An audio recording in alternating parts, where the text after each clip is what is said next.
We are now going to talk about nickel cadmium batteries. After I let this individual in.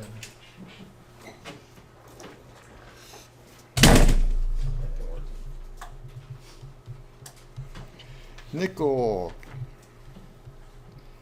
cadmium, which is NiCad, or that's actually kind of a big C is the way they do it, or NiCad, NiCad. Batteries are a storage battery.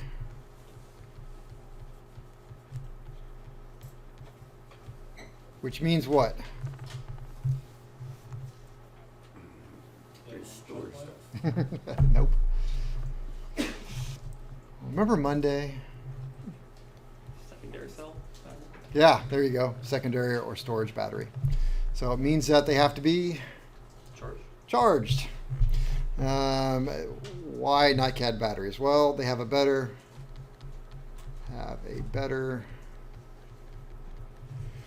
power to rate ratio.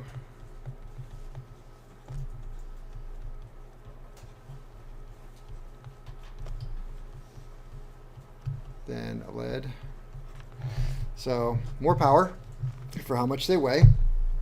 The CCV, which stands for closed circuit voltage, is nearly constant. Meaning it's going to show its actual true voltage all the way up until it's just ready to completely die. As where a lead acid battery, the closed circuit voltage for lead, it kind of just sort of works its way down slowly until it goes down. And a NiCad kind of tends to stay the same. Stay the same. There, come on, draw. Stay the same until it's dead. So it's a little bit better at that. Much more expensive.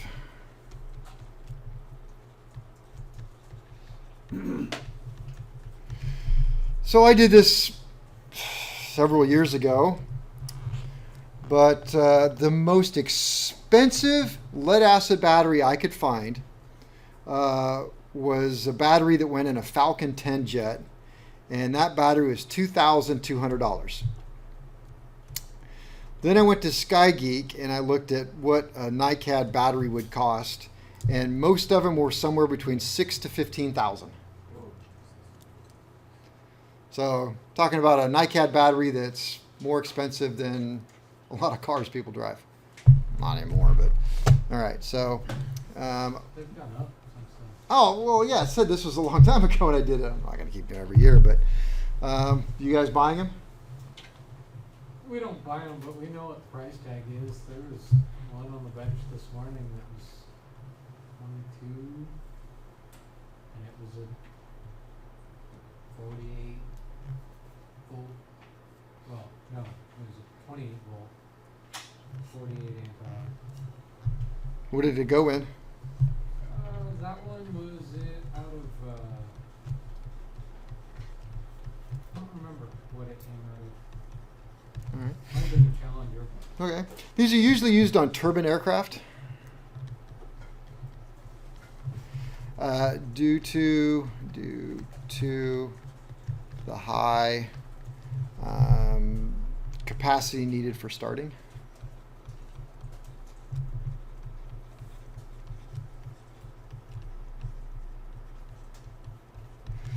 Because unlike a piston engine aircraft, where, as you know, in your car, you're going to hit the starter for, well, your car probably a few seconds, 1-2 seconds. A carbureted aircraft engine, 15 seconds.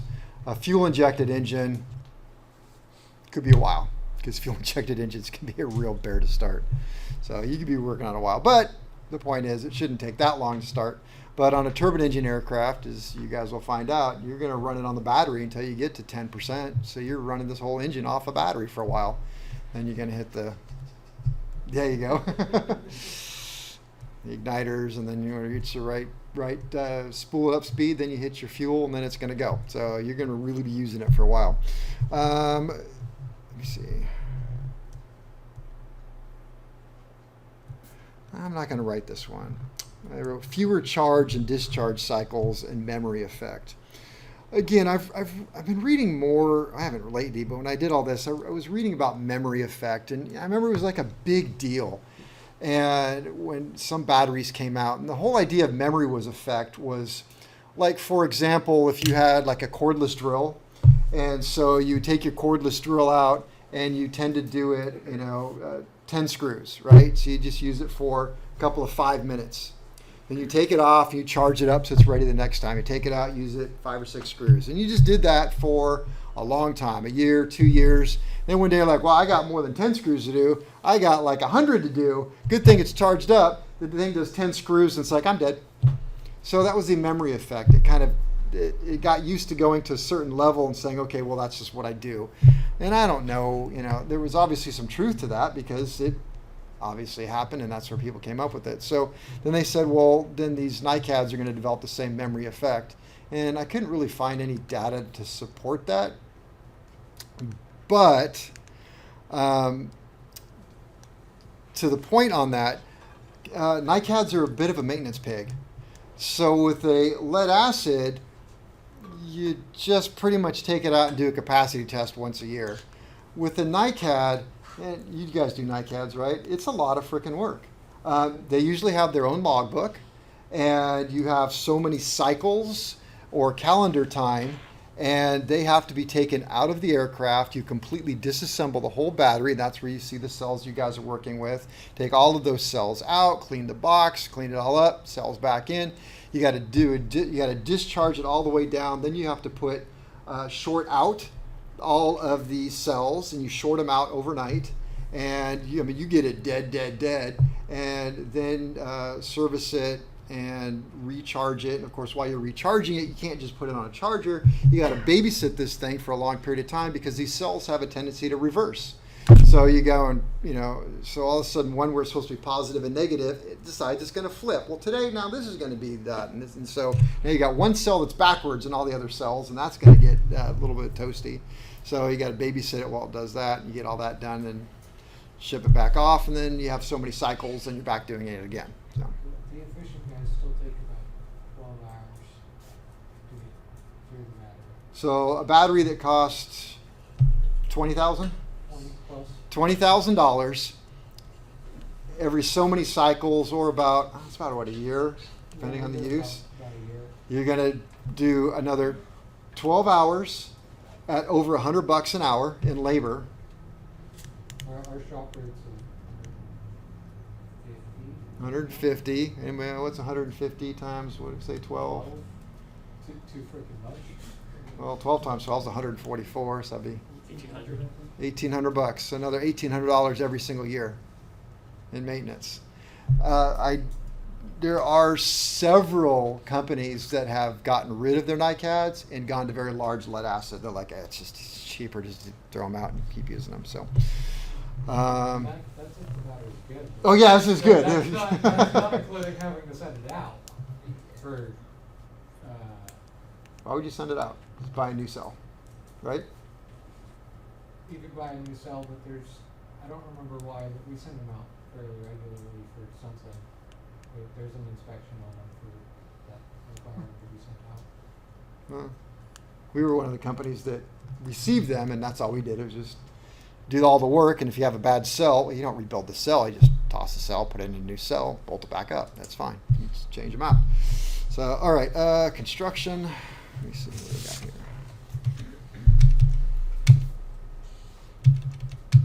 That's the one. Let's see what we got. Did that. NiCads. Well, if you didn't see the one that came in the shop today, they look like that.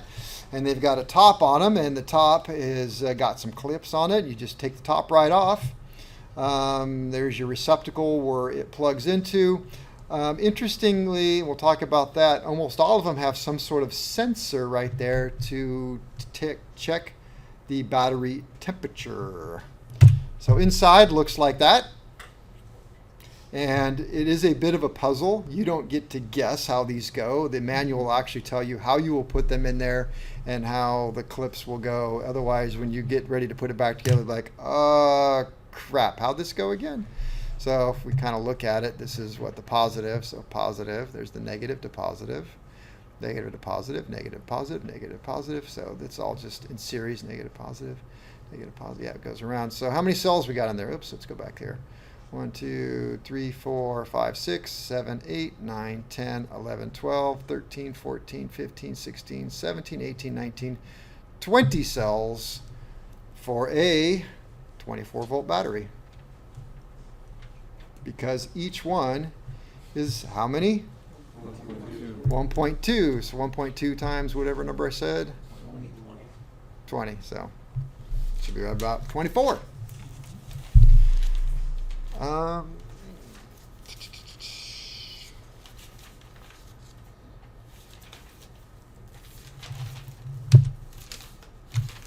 All right, so construction. Well, I don't want to write all this because you kind of saw it, but NiCad batteries, the entire unit are usually, or are multiple, not usually, they are multiple cells.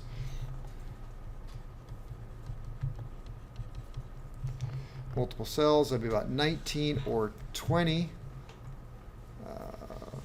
for a 24-volt battery. I've never seen a 12-volt NiCad. Yes, the one in the lab does say 12-volt on it because somebody decided they wanted to make it a 12-volt. It's not, it was just for use around here.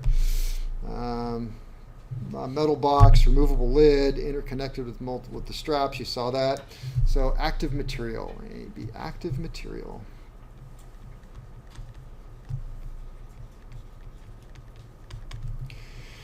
What's the active material in the lead acid?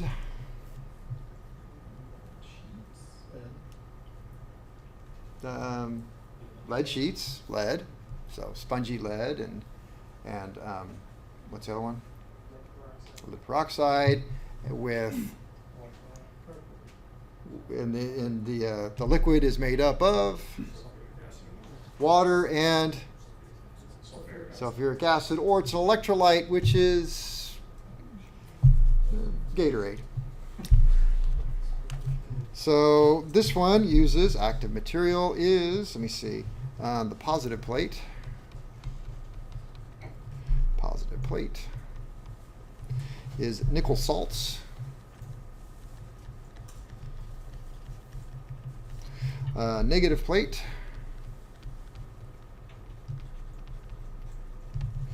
is cadmium salts, thus the nickel cadmium. And these are the things that make the little Easter eggs out of. So a good cook with two batteries, I mean, you've got Gatorade, you've got salt, you've got some sort of candy, the cadmium. There's a separator in there. What was the separator in the lead acid? Cardboard. Yes, cardboard.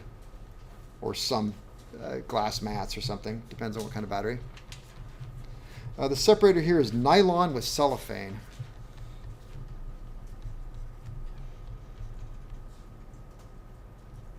C-L-L-O-P-H-A-N-E. So when you're done making your meal, you can actually take the insides out and you've got cellophane. You can wrap the leftovers. What are the separators for?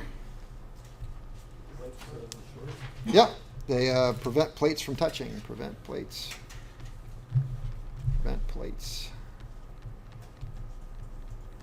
from touching.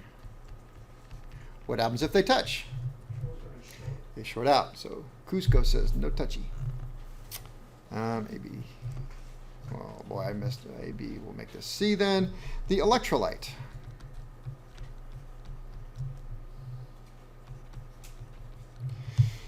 The electrolyte is mostly cookies and bananas.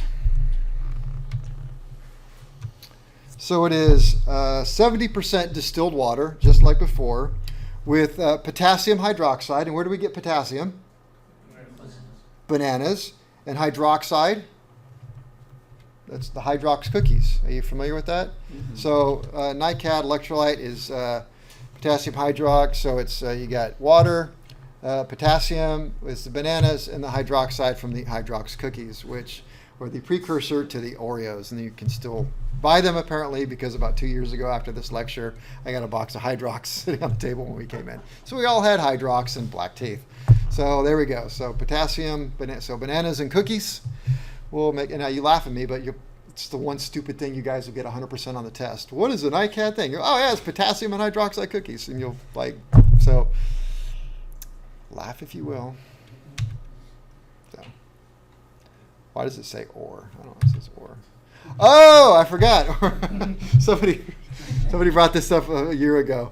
He said, well, maybe it's not. They ran a shortage of Hydrox, so they used the hydroxy-cut powder into this. So I don't know. It depends on the manufacturer whether they're going to use the cookies or the hydroxy-cut powder. So after a few boxes of those Hydrox cookies, you're going to need the Hydrox cookies. There you go. So I say, if you got cramps at night, something, you drink some of that, you're going to be good. Probably work out, bulge up. So, all right.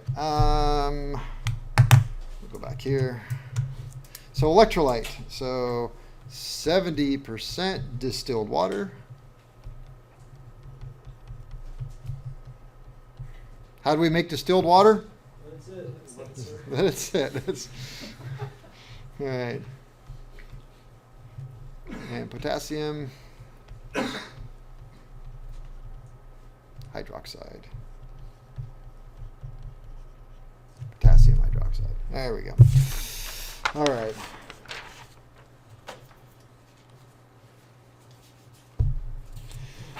Which is a base, which makes it the opposite of an acid. Therefore, you're not supposed to mix them up. All right.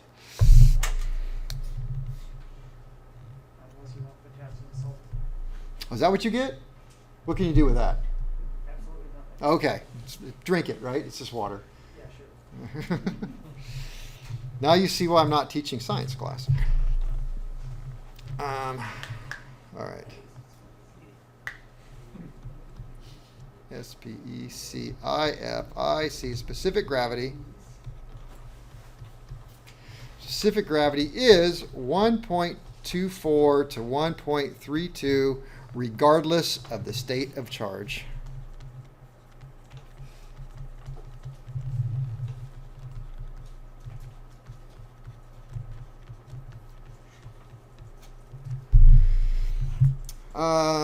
Let's see. It does have a vent cap. Well, let me stop right there and talk about specific gravity. All right, so I already said here that the open circuit voltage, or actually that's closed circuit, because the closed circuit voltage is almost exactly the same all the way until it is dead. And who came up to me today, I forget it. Yeah. So he's doing his battery every 15 minutes. Yeah. So 15-minute mark, it was 1.15? 1.222. 1.222. Went outside for a smoke and a Coke, came back. 15 minutes later, it was 0.1.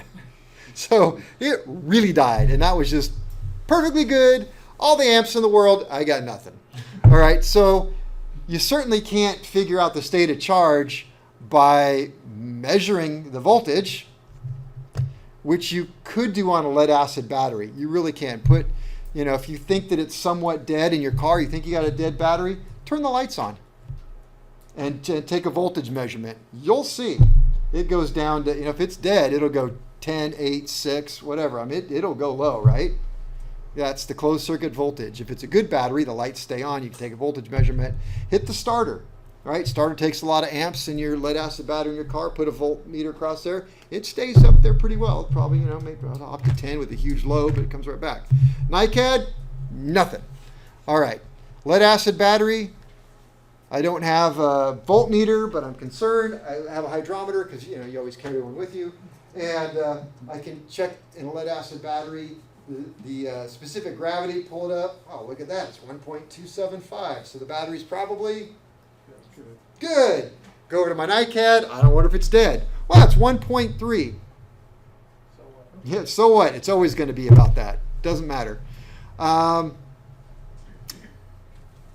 You can look at the water level in a NiCad, and as it discharges, the water gets sucked into the plates and kind of goes away. So if the battery was properly charged, properly serviced, and somebody marked the full mark and was diligent enough to then mark the empty mark, you could almost do it like a little, level gauge there. Oh, when it gets to here, it's dead. I wouldn't count on it. And good luck doing it in, let's see, where were we? In there. I don't see anything. All right, so how do we determine the state of charge of a NiCad battery? Well, there's really only one way to do it. You completely discharge it, measure how long it took to discharge, and how many amps you used, and say, wow, it was a 40 amp battery, and I got, well, would you look at that? I got 40 amps in 1 hour. That battery was perfectly fine, and we could have used it. That's the only way to tell, is to completely discharge it, measure it, and then you'll know if it was good or bad. There's no other way. End of story. So that's the fun part about those batteries. But the longer something takes and the more maintenance it requires, the better it is for us, because that's what we get paid to do. So if you're in the business of wanting to get it done quickly and don't like this kind of stuff, find another business. It does have vent caps, which release the gas. Use gas under pressure.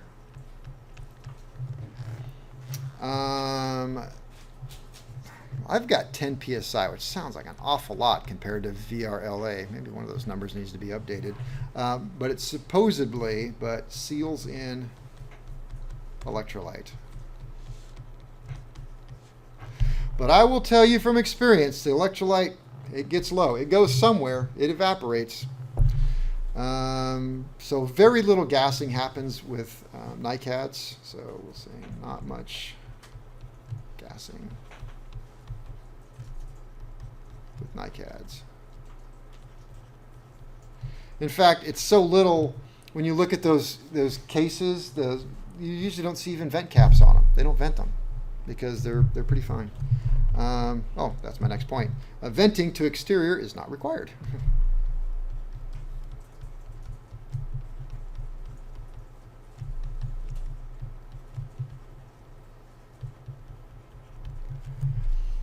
So as we're on airplanes usually larger airplanes that could have a NiCad, or the ones that, but they have lead acid 24 volt batteries they're every bit as big, and oftentimes they'll have a top built into it that you can take off and then see all the vent caps. If it's that type of battery, they'll have a little nipple on one end and one on the other where you can actually put a hose on one and a hose on the other, so air comes in, circulates, and goes out the other hose on the top. But if it's a NiCad, it's nothing. It's just straps bolted. You got to strap it down, plug it in, you're done.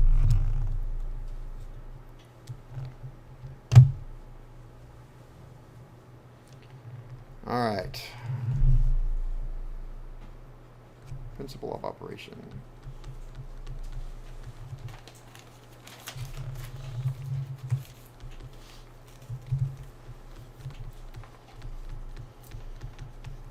Just like I did with the lead acid, I don't want to get bogged down because, boy, I really could with the science here with these notes, and you'd be like, is there a point to this? And I would say, oh, not so much. So let's just see if we can hit the highlights here. See, discharge. Plates only change in oxidation state, not physical state, which is to dissolve. They don't dissolve, which gives a longer life.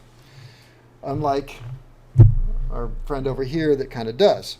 So the positive plate, which I said is nickel oxyhydroxide, and the negative plate is the cadmium part. As the battery discharges, the hydrogen ions from electrolyte combine with the negative plates. We're going to skip all this. Same. Yep. We've already made this point. Electrolyte specific gravity remains the same because the hydroxide ions are added as fast as they are removed. As battery discharges, plates absorb some electrolyte, which lowers the level. I haven't wrote that down yet, so I think we're going to write that down. As battery discharges,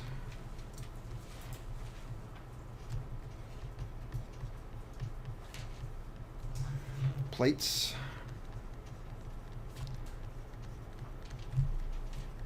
absorb some electrolyte,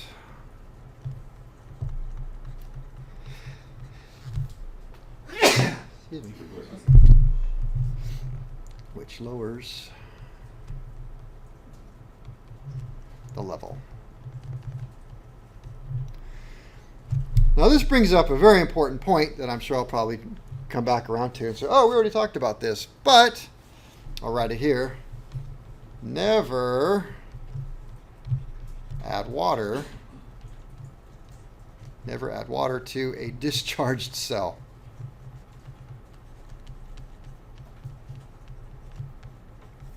Why not? Wait a minute. Almost never add water to a discharged cell. There we go. Hey, why should we not add water to a discharged or partially discharged cell?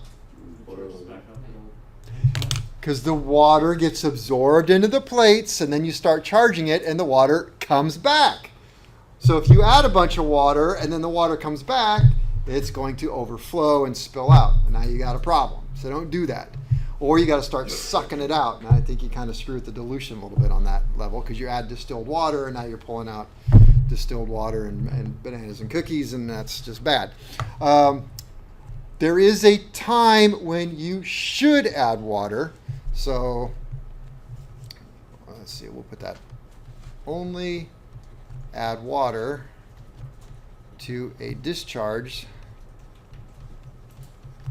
cell if upon initial charging cell goes to 1.5 volts or higher. Read the manual to make sure because it's like 1.5, 1.55, which is to say you have the battery box with all the cells and you hook up the charger to it, and this time we're going to use constant current and we're going to set it for one of those rates we want, either the C1 rate, the half, the point, whichever the manual calls for based upon the battery. So let's just say it's a 40 amp hour battery, so the C1 rate is 40 amps. So I set the thing for 40 amps and it's a dead battery, and now I take my voltmeter and you go across every single cell, and because it's in theory dead, it's not going to take a lot of voltage to make this happen, but you're measuring it. You're like, okay, well, I'll measure the charger's on. Oh, this one's 1.4, 1.4, 1.3, 1.55. That's a problem. All right, so then at that, now you're going to add a little bit of water to it because the water level's low, so it's just acting stupid. So otherwise, don't add water, and you only add a little bit of water. Don't fill it up. So what? 5 cc's? Correct, yeah. Yep. So 5 cc's. Nobody knows what that really is because it's a metric system, and the queen died, so we don't have to do it anymore. So, all right, charging. Let's see. We got science happens. There we go. So where am I at? We'll do this one. Overcharging. Now, I know the manual does say to charge it and then you do an overcharge, or topping charge, if you will, is a more appropriate word, I think, a topping charge. If you overcharge, like continue to charge when you shouldn't, overcharging causes, C-A-U-S-E, causes water to decompose. Water causes water to decompose That means die. Decompose by electrolysis.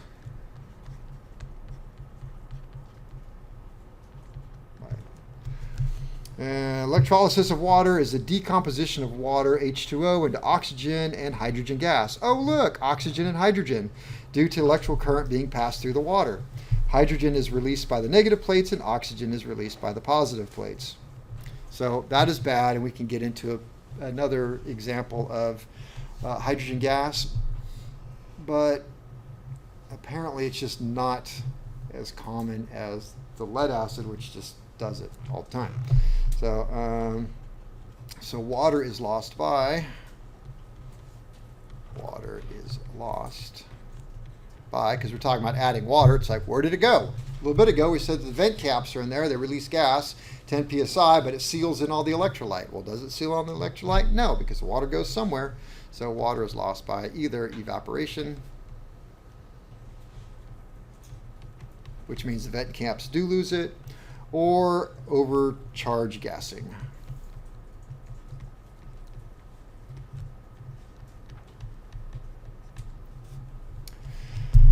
All right, so getting into some of the problems with NiCad, other than the cost and the maintenance, they've got some other real nasty habits to them.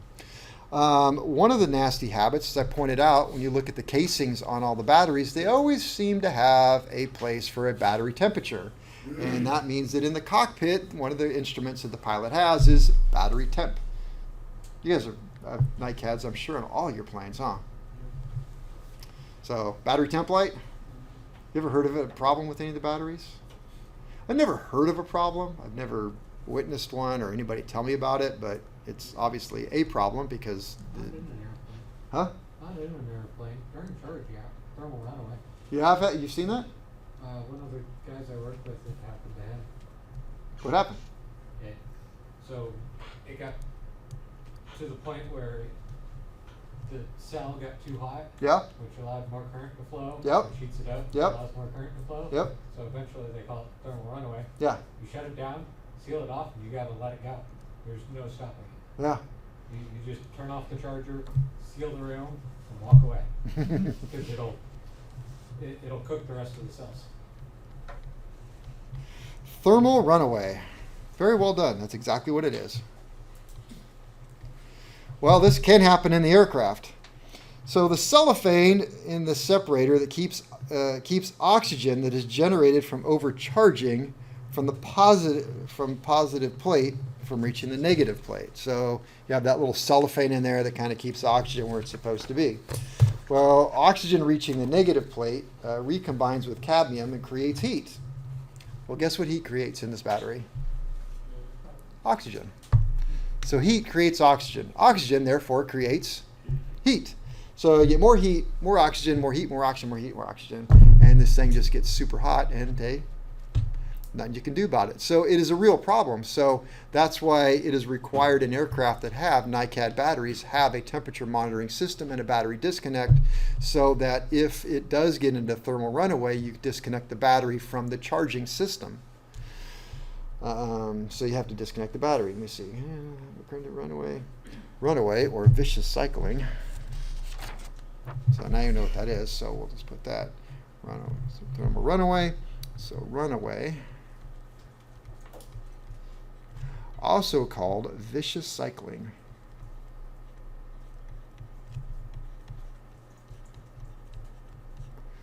That sounds like a Lance Armstrong right there. Can be caused by overuse of starter.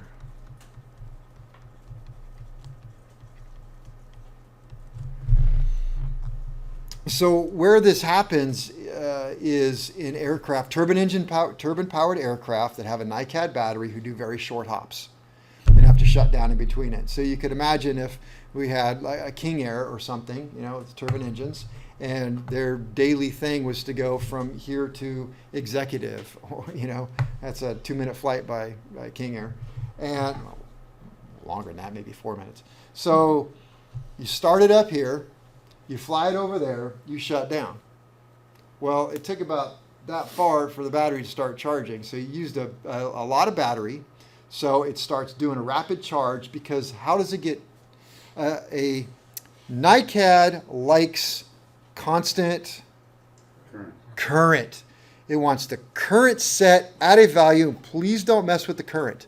But you put it in an airplane that has alternators, so what is it going to get? Constant voltage, constant potential. So it's not happy. It's rather angry about this. So you use the starter, you use the battery to start the motor. So the battery's dead, but now the alternator's online, so its battery's dead, and it's giving it a constant voltage, which means the amps are going to be very high to begin with and start working their way down. So it's not happy. So it's doing that, and that makes it hot. So you get over here, just about the time it's starting to charge, you shut back down, then you hit the starters again, and you repeat that cycle, and then you do it again, and that's just going to heat the battery up. And you just heat the battery up, and then you're going to break down the cellophane in there, and then that's going to create the oxygen, which causes the runaway, and then we go off to the races, and that is not a good thing. So vicious cycling, overuse of starter. Let's see. With that, because they're multi-engine, you're only really using the battery to start one engine, right? Because then it can start from Yeah. the other engine. Yeah, and in theory, you could shut down one with passengers are getting out, leave the other one running, so that's totally fine. I had to think of an example, so. Let me see. Overuse causes heat. Repeated starts in short period. Charging too rapidly when the battery is warm. I could write that. That's not a problem. So overuse. Overuse causes heat. Causes heat. Repeated starts in short period.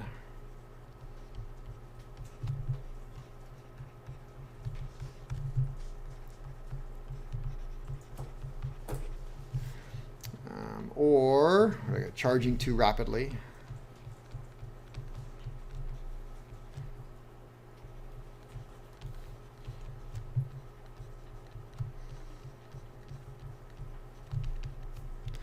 When battery is warm. What's going to make the battery a little warm? Sacramento. True. What else? Placement of the battery. How about use? And what causes it to charge too rapidly? The constant potential that it's getting will cause it to charge very rapidly. So rather than limiting the amps that it gets, it can get a lot of amps, and there's nothing you can do about it. So, I already said that. FA requires NiCad batteries to have temp gauges, and we'll blame it on them. FA requires, I should say the FARs. That's the same thing. Require NiCad batteries to have temp gauges. Disconnecting of charging source is usually enough to stop it if you catch it early. So disconnection of charging source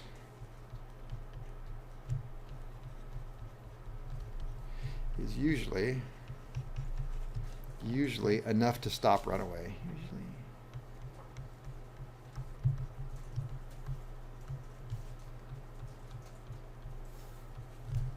Stop runaway. That's for 460 degrees. I don't have a temp on here. All right, let's go voltage ratings.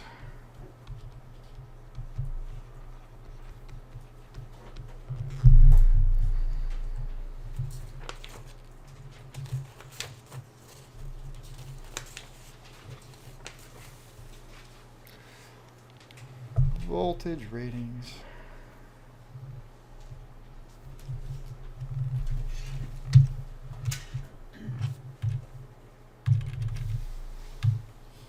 Oh, the last slide. I have to slow down here, run out of stuff. Voltage ratings. All right, the open circuit voltage of NiCad is 1.2, the opposite of the lead acid. In my notes I have 1.28. being very specific. So it could be a little bit more than 1.2. 1.28, some variation with temp.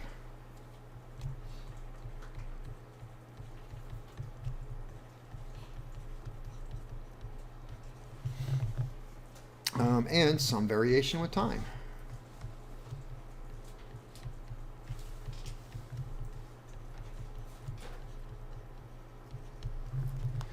Since last charge.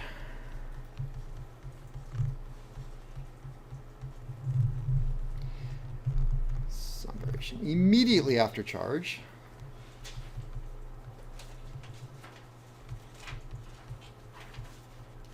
Immediately after charge. It may be 1.4, around 1.4. So don't be surprised to see that. You didn't screw up. That's just the way it is. It will soon settle.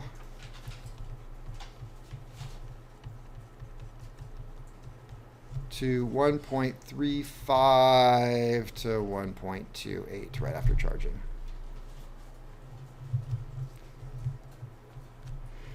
Closed circuit voltage of a NiCad is 1.2 to 1.25. That's under a load. It's going to stay pretty healthy. And as already stated, the CCV will remain almost constant.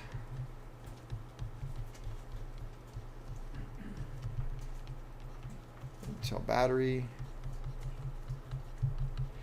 is almost completely discharged.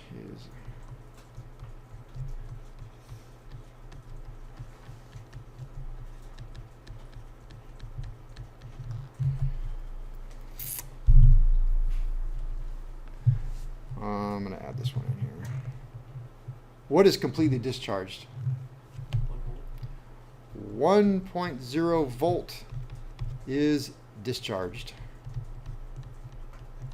So when it's at 1 volt, it's dead. Oh no, it's not. It's got 1 volt. Well, yes. Don't lick it, but it's considered dead.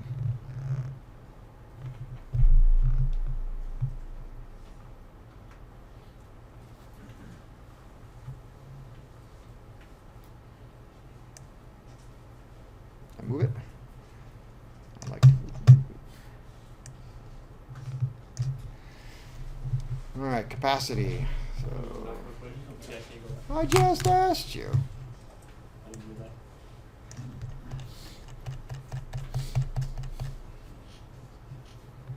All right, tell me when you're done. I'll wait here.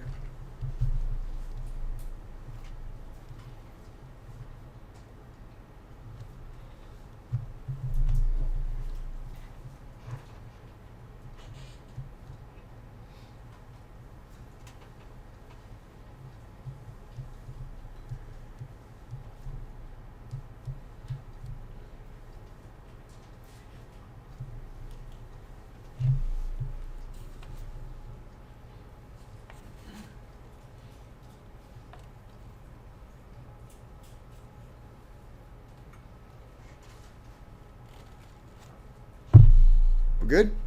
Yep. Okay, you gotta say, you gotta warn me. Okay, we're ready.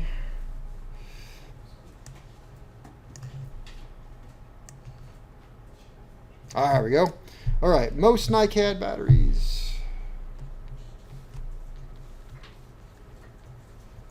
Most NiCads. What? That's just for capacity, right? What? Capacity. It's just the point D. Most NiCad batteries, and I'm going to make a point about capacity, sort of, are 24 volt. I've never seen a 12 volt. Rated at somewhere between 22 to 80 amp hours. Just depends on what the manufacturer wants for their aircraft. What do you think about the internal resistance? Not charging resistance, internal resistance. Isn't that open circuit voltage minus closed circuit voltage divided by Is it high or is it low? Low. And why would we say low? The voltage stays relatively Well, because if the internal resistance is open circuit voltage minus closed circuit voltage divided by the amps, and the open circuit voltage is about 1.25, and the closed circuit remains right about 1.2 something, and it doesn't really ever change, divided by the amps, then that must mean that the internal resistance remains relatively low, so is very low.